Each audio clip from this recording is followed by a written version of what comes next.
ফেরাউনের দেশ যেমন এই মিশর, তেমনই অসংখ্য সাহাবী ওলি আউলিয়াদের দেশও এই মিশর। এই ফেরাউনকে নিয়েই আল্লাহ তাআলা কোরআন শরীফে অভিশপ্ত বলেছেন এবং সেই ফেরাউনের রাজপ্রাসাদেই আজকে আমরা এসেছি। এখানেই মুসা আলাইহিস সালাম ছোট থেকে বড় হয়েছিলেন, এখানেই ফেরাউনের ইবাদত করা হতো এবং এখানেই ফেরাউন মুসা আলাইহিস সালামের সাথে প্রথম দেখা করেছিলেন। এটাই সেই রাজপ্রাসাদ যেটার ছাদে উঠে ফেরাউন আল্লাহ তাআলাকে হত্যার হুমকি দিয়েছিল। আস্তাগফিরুল্লাহ। আমার পিছে যে অনেকগুলো স্ফিংস একসাথে দেখতে পাচ্ছেন, এই সবগুলারই মুখ ভেড়ার মতো আর শরীর সিংহের মতো।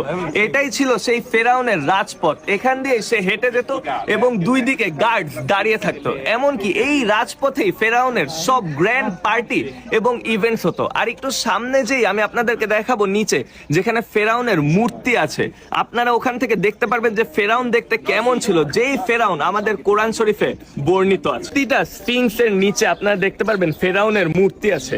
এর রিজন হলো এটা দিয়ে সিম্বলাইজ করা হয় যে এই স্ফিংস ফেরাউনকে প্রোটেক্ট করছে।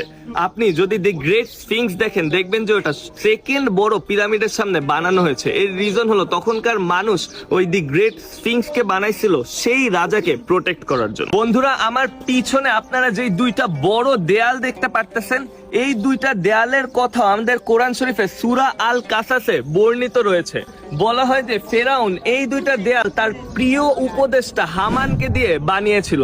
সে হামানকে বলেছিল, তুমি আমার জন্য এত উঁচু একটা জায়গা বানাও যেখান থেকে আমি মুসার খোদাকে দেখতে পারবো এবং তাকে হত্যা করতে পারবো। আস্তাগফিরুল্লাহ। এই দুইটা দেয়াল 40 ফুট উঁচু। ফেরাউনের রাজপ্রাসাদে প্রবেশ করার সাথে সাথে আপনাদের এই দুইটা দেয়াল চোখে পড়বে। সেই সময়ে মিশরে বনি ইসরায়েলদের একটা জাতি ছিল, তারা এখানে অনেক অত্যাচারিত হতো এখানকার লোকাল মানুষদের দ্বারা এবং ফেরাউনদের দ্বারা। ফেরাউনরা এবং এই মিশরের মানুষরা তাদেরকে দাস হিসেবে ব্যবহার করত।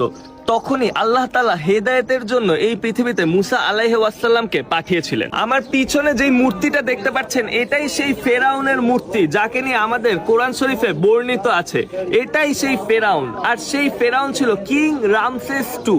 উনি দেখতে এমনই ছিলেন এবং উনি নিজের জন্য এই মূর্তিটি বানিয়েছেন। আর এই মূর্তির নিচে আপনারা যে আরেকটা মূর্তি দেখতে পারতেছেন, অনেকেই বলে যে এটা নাকি আসিয়ার মূর্তি।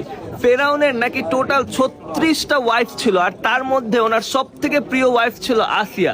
এই কিন্তু সেই আসিয়া যে মুসা আলাইহিস সালামকে ছোট থেকে বড় করেছেন। কিন্তু আমরা এখানকার মিউজিয়ামে যখন যাই, তখন আমরা মিউজিয়াম থেকে জানতে পারি যে আসলে এই ছোট মূর্তিটি ফেরাউনের একটা কন্যা সন্তানের মূর্তি।